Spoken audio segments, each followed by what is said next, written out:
Doraemon கார்ட்டூனில் வர டோரேயாக்கி எப்படி பண்ணுறதுன்னு பார்க்கலாம் வாங்க. ஒரு பவுலில் முட்டையை உடச்சி ஊற்றிக்கலாம். அதோட கொஞ்சமாக சால்ட்டு, தேவையான அளவுக்கு உங்களுக்கு எவ்வளோ ஸ்வீட் தேவையோ அந்த அளவுக்கு சுகர், வெனிலா எசன்ஸ், மைதா பவுடர்.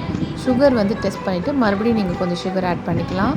அதுக்கப்புறம் பால் நல்லா பாயில் பண்ணி ஆற வச்சு எடுத்துக்கோங்க. ஸோ இந்த கன்சிஸ்டன்சிக்கு கொஞ்சம் இட்லி மாவு மாதிரி கொஞ்சம் திக்காக இருக்கிற மாதிரி பார்த்துக்கோங்க. அதுக்கப்புறம் இந்த ஹனி வந்து கொஞ்சம் ப்ரௌன் கலர் கொடுக்கும். ஸோ அதுக்காக நம்ம ஆட் பண்ணி நல்லா மிக்ஸ் பண்ணிக்கலாம். தவாவில் லைட்டாக பட்டர் வந்து அப்ளை பண்ணிவிட்டு இந்த பேட்டரை நம்ம அதில் ஊற்றிடலாம். ஸோ பேன்கேக் ரெடி ஆனதும் நம்ம எடுத்து வச்சுட்டு நியூட்டெல்லாவை அப்ளை பண்ணிவிடுங்க. அதுக்கப்புறம் இன்னொரு பேன்கேக் எடுத்து இதை அப்படியே க்ளோஸ் பண்ணிவிடுங்க. அவ்வளோதாங்க, டோரேயாக்கி ரெடி. ரொம்ப டேஸ்டியாக இருக்கும், ரொம்ப சிம்பிள் பண்ணுறது கூட. குட்டீஸ் ரொம்ப விரும்பி சாப்பிடுவாங்க.